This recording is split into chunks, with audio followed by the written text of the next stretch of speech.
Dion Marquise Hayes, a.k.a. 42 Dugg, was born in Detroit's notoriously rough East Side. Dugg found himself getting immersed in the street life in a city that notably went without a mayor in 2013 after declaring bankruptcy, and a state where a majority of the black community still lacks access to clean water. He was sentenced to 4 years in prison for carjacking and gun possession when he was 15 years old. This is how the legend of 42 Dugg started. Today, we're taking a look at the criminal history of 42 Dugg, the man who went to jail at 15 and taught himself how to rap to pass the time. As far as me rapping, shit, I started rapping in jail. The beginning. 42 Dugg was born on November 25th, 1994, in Detroit, Michigan. He claims he fell in love with music while skating at the neighborhood roller skating rink, Royal Skateland.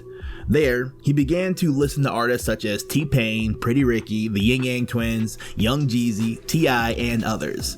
42 Dugg believes that music helped him discover his skating rhythm. At the young age of 15, he was arrested for carjacking and felony firearms possession, his first big legal battle.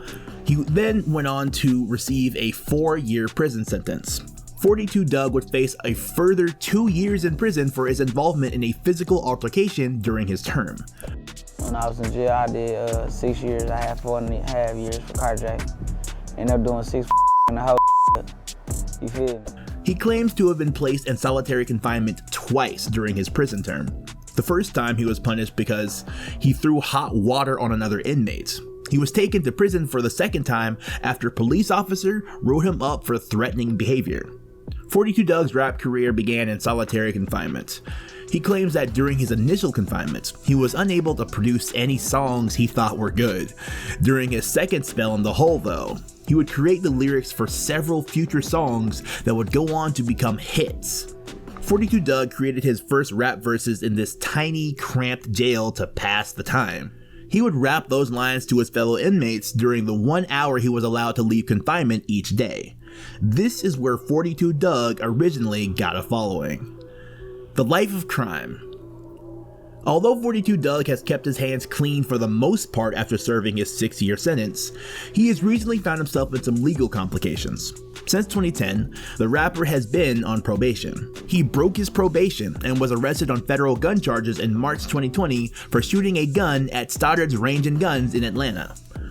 The investigation began in November of 2019, when the Bureau of Alcohol, Tobacco, Firearms, and Explosives got anonymous information claiming 42 Dugg had shot a weapon within the range. As a convicted felon, he is not even permitted to possess a firearm. According to a criminal complaint filed in federal court, investigators analyzed video surveillance and papers from the gun range and discovered Dugg and 2 others attended the gun range on November 8th. 42 Dugg was seen on a security video carrying, loading, and shooting a 9mm Glock pistol. Investigators viewed images from his seized iPhone after his arrest. According to the prosecutor, an initial investigation found many pictures of weapons and brick-shaped marijuana packages. 42 Dugg's threat messages to kill an unidentified person and information on a gray Dodge Challenger towed from his Detroit home were also retrieved by investigators. The rapper's lawyers questioned the validity of the images as well as the government's right to confiscate them. After his arrest, Hayes made unusual phone calls from jail, asking his associates to clean his room, where firearms, suggested from the images, were hidden under his mattress. Dugg was arrested again in August of 2020, this time for running from a police officer after being pulled over.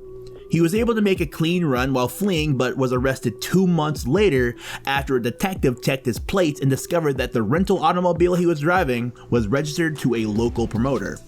Police were able to identify 42 Dugg as the driver after reviewing security footage from the surrounding area. Dugg was released on conditional release with an ankle monitor after posting a $20,000 bond. When asked about the legal situation it wears on him, Dugg replies, "You got that black cloud over you, so you be doing the best you can do and motherfuckers always come you. Motherfuckers always put you in jail, so I'm really doing my best to get away from me, hopefully. I feel like I'll come out on top. I didn't put nobody in harm. I really thought I was doing everything right." The rise of 42 Dugg. After his first arrest, 42 Dugg was eventually released in 2017 and allowed to pursue his newfound rap goals. In 2018, he released his first two mixtapes titled 11241 Wayburn and 11241 Wayburn Part 2. Mama I'm Sorry was his first chart-topping single. Dugg later revealed that the song was an open apology letter addressed to his mother after his 2-year prison sentence was extended due to his troubles inside the prison. I used to keep it to myself. I made a song about my mom, and that really just made me want to keep doing it. I had got kicked out of boot camp, so me and my mom got into it. She was real up about it. The song was written while Dugg was serving jail time and was the first song he recorded after being released. 42 Dugg would also gain some online recognition in 2018 with another single titled The Streets, which featured Babyface Ray. He met Atlanta rapper Lil Baby the same year while shooting dice with T Grizzly one day in LA. Yeah, so me and Lil Baby, we met actually out in LA, shooting dice. I was with T Grizzly and shit. When they initially met, 42 Dugg hadn't yet started making music, and Lil Baby had only recently begun. Initially, the two were merely gambling boys. I ain't never seen another young that gambled and liked gambling as much as I did, Lil Baby admits in an interview with Billboard. Even when 42 Dugg began rapping, Lil Baby had no idea he was a musician. However, 42 Dugg says that one day Lil Baby discovered he was a rapper and asked to listen to his songs. From then on, the two began to collaborate on music and grew closer as friends. He would later sign with Lil Baby's record label 4PF in 2019. The same year, he signed with Yo Gotti's record company, CMG. The two sides initially clashed, but eventually agreed to a two-way split to sign him.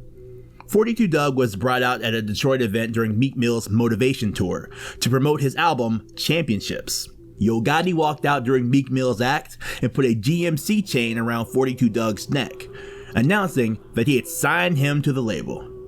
Yo Gotti was careful to give him credit after signing him, adding, "His hard work is starting to pay off, and he's only going to get better as an artist.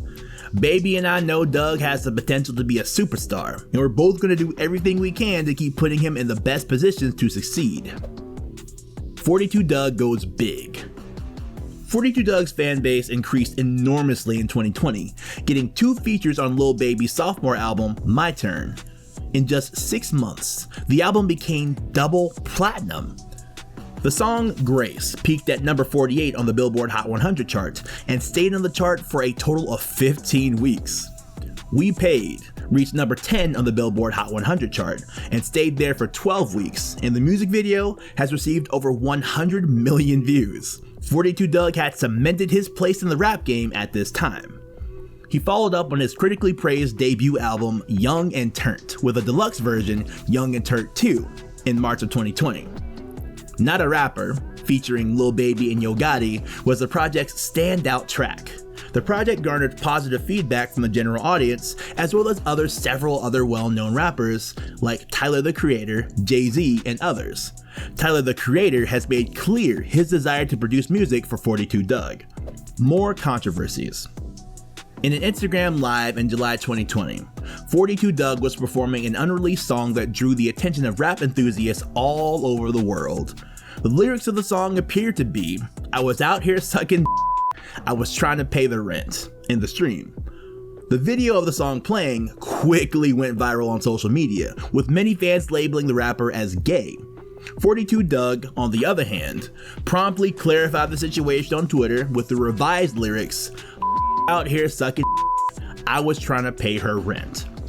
The incident was so controversial that several media sites stated that Lil Baby intended to drop 42 Dugg from 4PF. However, no evidence suggests that this was the case. This incident drew a lot of criticism to 42 Dugg's name, with many detractors alleging that he was lying and in fact gay. That same month, the Detroit artist made waves when his ex-girlfriend publicly mocked him via Instagram Live. Jasmine Renee went on a rant about 42 Dugg for about 30 minutes, making many accusations regarding their relationship and sex life. One comment that she made was that she made Dugg wait for a year to have sex with him. She didn't hesitate to criticize the shape of 42 Dugg's buttocks. Unsurprisingly, 42 Dugg became the target of numerous jokes and memes online that summer. It wasn't long before Dugg started trending again. This time, he was standing close to two tiny girls. This was the first time fans had learned how tall the rapper is. 42 Dugg was pictured standing between two children who are both substantially taller than him. The rapper stands 5 feet tall. By the end of 2020, news about 42 Dugg's personal problems with fellow Detroit musician Sada Baby began to emerge. Sada Baby has battled with 42 Dugg's close friend Detroit rapper T Grizzly, in addition to personal feuds in the streets. Sada Baby inked a record deal with T Grizzly in 2017, but the arrangement was terminated after Sada Baby believed he was being taken advantage of. In 2019, he hired a lawyer to help him get out of his record agreement. In an interview with Pitchfork, Sada Baby says about T Grizzly, "I wish no harm on them, but I don't them. What they did to me, I wouldn't have done to nobody." Except for Friday Night Cypher on Big Sean's Detroit 2 album and Tap In, a single by Dej Loaf, the two artists have not worked together. It is thought that neither artist was aware that they would be collaborating on either song. 42 Dugg was recently involved in helping raise a bond for a woman who was accused of tracking down and murdering her 16-year-old brother's killer. Tatiana Kopich, a 21-year-old woman, allegedly texted her brother's phone number after the incident, telling him that she had avenged his murder. DaBaby and Sleepy Hollow, two other rappers, also contributed to the $200,000 bond. On January 20th, 42 Dugg posted on Instagram, "I got the $20,000 if they can get her out on 10%. Tell her people to get with me." Well, that's the end of today's video. If you enjoyed the video, hit the like button and comment below. Also, don't forget to subscribe and hit the notification bell if you're new to the channel to be notified when we post more content.